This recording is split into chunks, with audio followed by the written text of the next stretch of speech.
to another edition of Life, Love, and Philosophy. This is the second in a series of programs I'm doing on Seneca, a very famous philosopher of antiquity.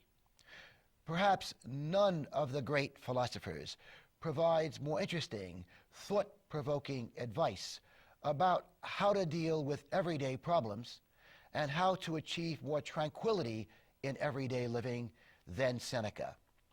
Another bonus, unlike so many of the great philosophers, Seneca is relatively easy to read. A brief review of some of the comments I made in my first segment on Seneca last week. I pointed out that he was a very prominent citizen of the ancient Roman Empire. Scholars tell us that he was born around 4 BC, right around the time Christian scholars believe Jesus was born. Seneca experienced both great prosperity and adversity in life. Unlike most of the famous philosophers, Seneca was a very rich man. But as I said, he did experience much adversity. For example, the Roman Emperor Claudius, exiled Seneca to the island of Corsica for 8 years because Claudius claimed that Seneca had had an affair with Claudius's sister. While Seneca was living in exile, his father, his wife, and his son all died. Seneca returned to Rome at around the age of 54, and he was assigned to become the tutor to the boy who would become the Emperor Nero. 16 years later, the Emperor Nero ordered Seneca to commit suicide. Why so? Nero claimed that Seneca was involved in a conspiracy to overthrow Nero. Why is Seneca so famous? Well, he put together 2 books that are still read today and which you can acquire at any good bookstore. The books are entitled Letters from a Stoic, and the other book is entitled Dialogues and Letters. Another reason he is so famous is that many writers over the centuries read Seneca and quoted him. Among the famous writers who read and quoted him were the following: Dante, Chaucer, Montaigne, and Emerson. Seneca was a Stoic philosopher.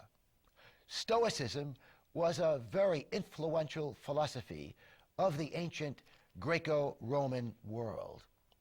Among the other famous Stoic philosophers were Epictetus and Marcus Aurelius, who indeed was also, besides being a famous philosopher, a Roman emperor. Indeed, many scholars believe that Marcus Aurelius, this very famous Stoic philosopher and emperor, was the greatest, the best of the Roman emperors. And what are some of the major ideas of Stoicism? Well, the main idea is that life is difficult, but we make it more difficult by living unwisely. Specifically, we make our lives more difficult by our responses to what happens to us in life. The Stoics also believed there is a moral order in the universe. And what does that mean? Well, the Stoics believed that when we do good, we will experience greater happiness. But when we do evil, we will experience greater unhappiness. Yes, they believed there is a moral order in the universe, but they did not attach much importance to the idea of a personal God. They did not emphasize the existence of a personal God. The Stoics believed that to live wisely involves living virtuously, cultivating self-discipline and self-reliance, studying philosophy, and adopting an attitude of effort and resignation. Adopting an attitude of effort and resignation. Seneca believed that wisdom was tantamount to having a healthy mind, whereas lacking wisdom was pretty much the same thing as having a sick mind. Seneca believed the best path to wisdom involved studying philosophy. He and the other Stoic philosophers believed that philosophy is the most important of subjects. Why so? Well, the Stoic philosophers believed that other subjects, for example, history, a foreign language, mathematics, and science, do not help us to deal with the most important problems we face on a daily basis, specifically our fears, stress, anxiety, and sadness. Seneca compared philosophy to mathematics, and here are his own words. Seneca said, "The surveyor or mathematician measures my landed property with great accuracy. But what I really want to know is how I can lose all of my property and still smile." Seneca maintained that if one knows other subjects, but not philosophy, all his other knowledge is valueless to him. Seneca did add a caveat here. He did claim that philosophy was often not taught properly. He claimed that so many philosophy teachers and philosophy professors, when they taught philosophy, did not teach it in such a way as to help people deal with everyday problems. So Seneca's idea is, if one is going to teach philosophy, one must make it very relevant to helping people to reduce their anxiety, reduce their suffering in daily living. Seneca claimed that many people claim they're happy, but really are unhappy. And he said this: "It does not make any difference what a person says. What matters is how he feels, and not how he feels on a particular day, but how he feels all the time." This comment of Seneca reminds me of a cartoon I saw some years ago. It was a cartoon depicting someone taking a poll. He was taking a poll to determine how happy people are. And in the cartoon, you see two people. One is facing us. He is the person being interviewed, and the other person is the interviewer.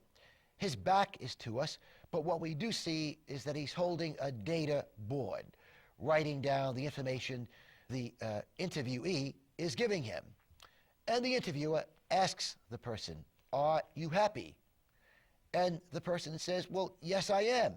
I am happy, even though my marriage is not quite as good as I would like it to be. I don't have as much money as I would like. I don't like my job very much. I'm overweight and I'm stressed out a lot. But yes, I'm happy." And you see the interviewer writing on his data board, he's lying. Freud claimed, as I've indicated in previous programs, that we are often deniers and repressors, that we often lie to ourselves. Thoreau claimed that simple sincerity is rare indeed. Some scholars have at least implied that the best way to measure someone's happiness is by how they treat other people. The idea is, if someone is relatively happy, they are likely to promote happiness among others. Whereas, if someone is a very unhappy person, it's quite likely that kind of person will be a happiness stealer. Mother Teresa, in talking about happiness and unhappiness, said this, and I'm quoting Mother Teresa: "Suffering will never be completely absent from our lives." I'm certain that Seneca would agree with that. Freud claimed that in providing therapy for his patients, he was trying to release them from extraordinary suffering so that they would only suffer in the ordinary way. Seneca raised the question, does a wise person love life? And here is Seneca's answer. The wise person neither loves life nor hates life.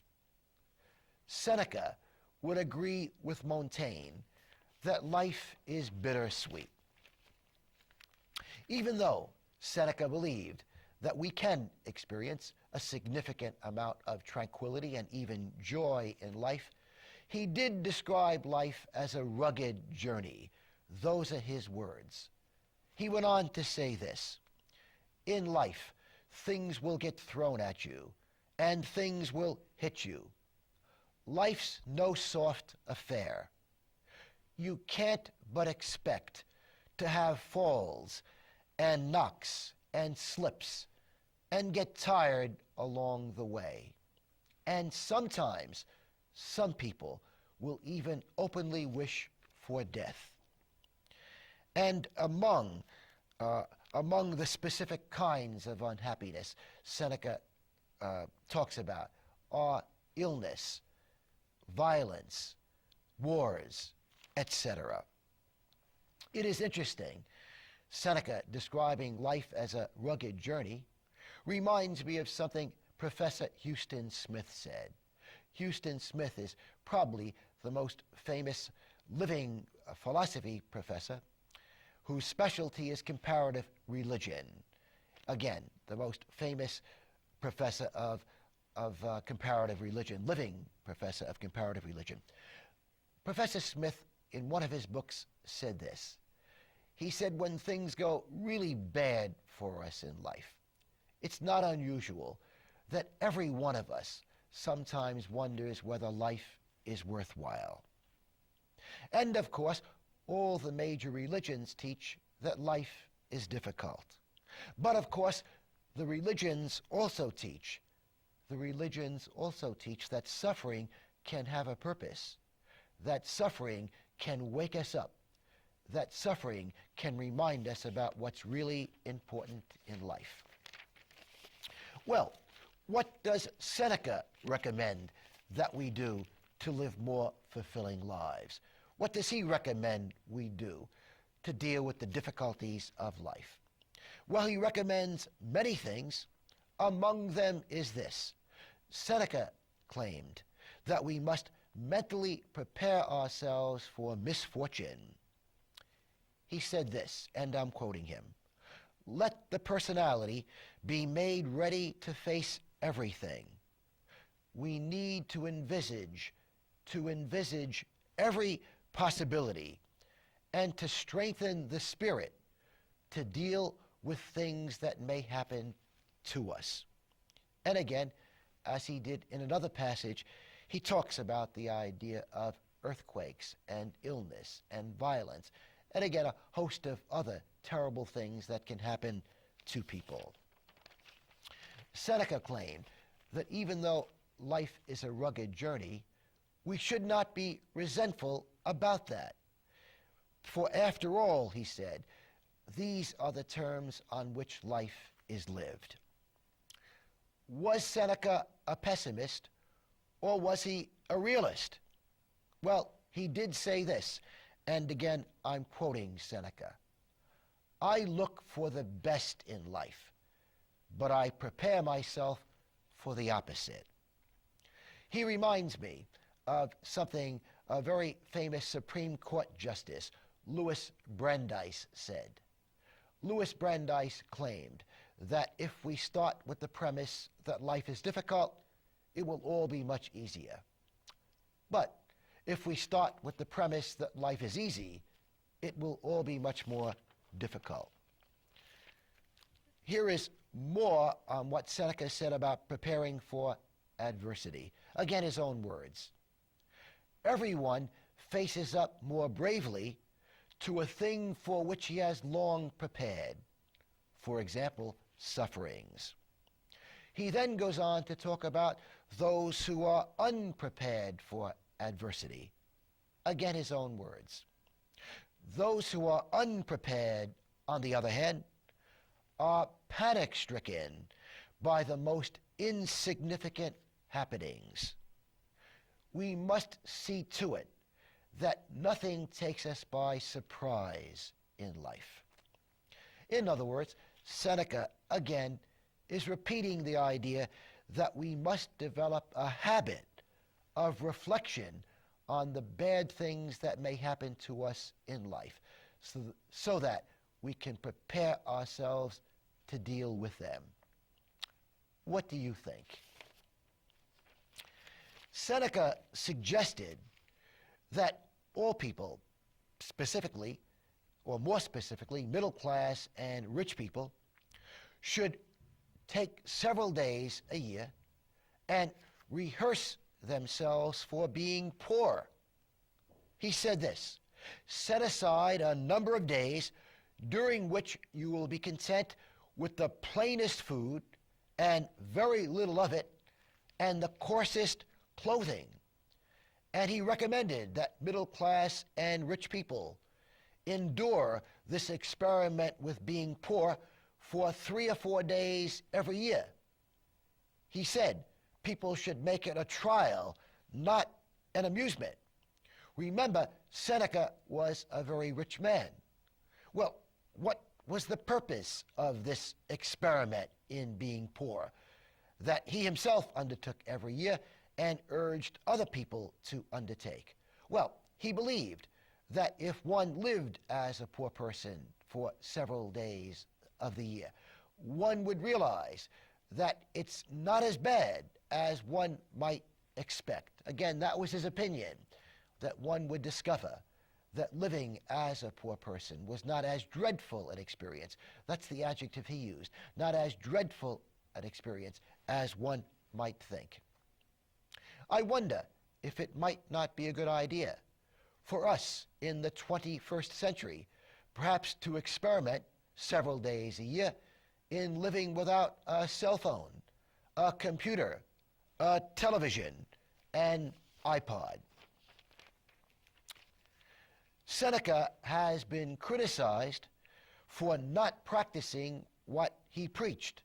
Remember, I indicated to you that Seneca was a rich man, and some of his critics have claimed it wasn't good enough that he lived like a poor man several days a year, that Seneca claimed in expounding his philosophy that we greatly overrated the value of material possessions and how happy they will make us.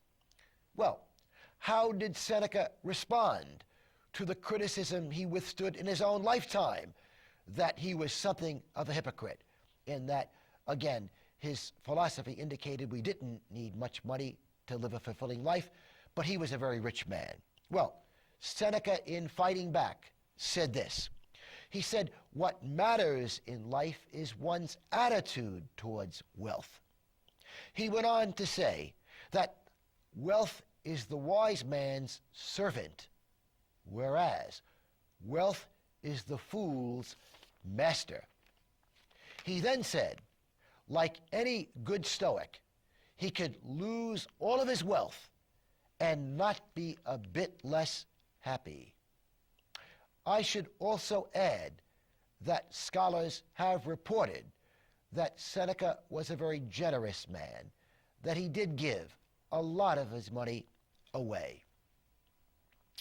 This idea about whether this philosopher, Seneca, was a hypocrite or not, at least a hypocrite in some ways, reminds me of something the famous Russian writer Chekhov said on the subject of philosophy and philosophers. Chekhov said, it is relatively easy to teach philosophy. It is far more difficult to live it. Incidentally, among the very famous thinkers who did adhere very closely in their everyday living to the philosophy they expounded were Gandhi, who had been a very rich man and voluntarily adopted a life of poverty and lived that way for the last 30 or 40 years of his life. Also, the philosophers Epicurus, Socrates, and Spinoza, all three of them lived very modestly, attached very little importance to material possessions. Again, the philosophers Epicurus, Socrates, and Spinoza.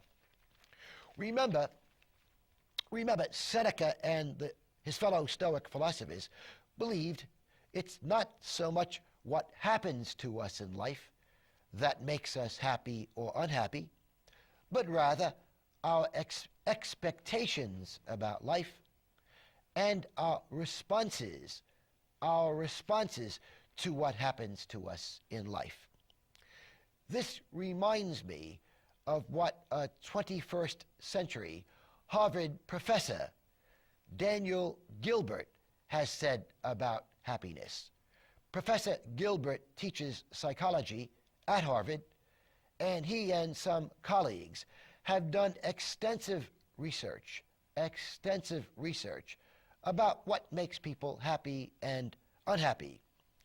And the bottom line of his research is this. Professor Gilbert says this: we overestimate how happy good things that happen to us will make us in life, and we also overestimate how unhappy bad things that happen to us in life will make us. For example, Professor Gilbert claims that if one were to go out and buy a very expensive automobile, such as a Mercedes-Benz, that people typically overestimate how happy a Mercedes-Benz will make them. And by the same token, Professor Gilbert says when bad things happen to us in life, such as breaking a leg or maybe even a divorce, we overestimate how unhappy these experiences will make us. He grants that yes, if you break a leg, if you experience a divorce, certainly you will experience unhappiness. But again, we tend to overestimate how unhappy we will be.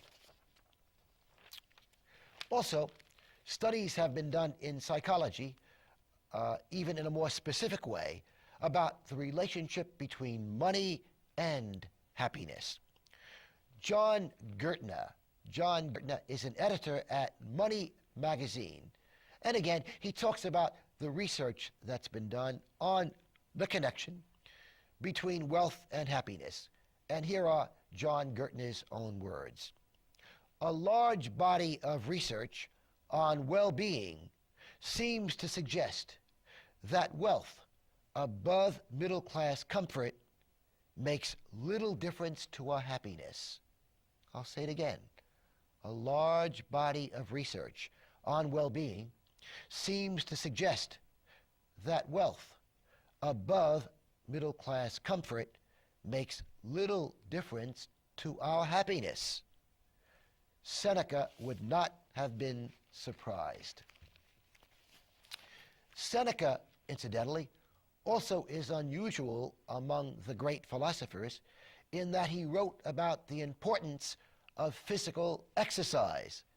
Seneca recommended running, weight training, and jumping.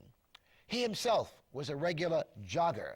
And again, I remind you, he lived approximately 2,000 years ago.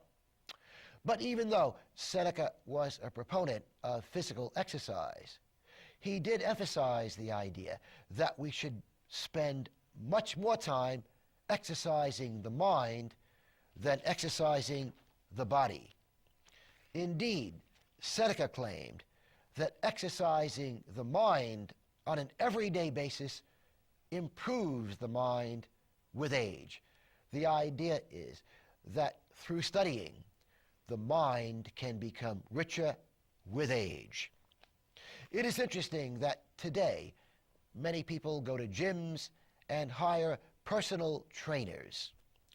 But I've not heard about anyone who has hired a personal trainer for the body.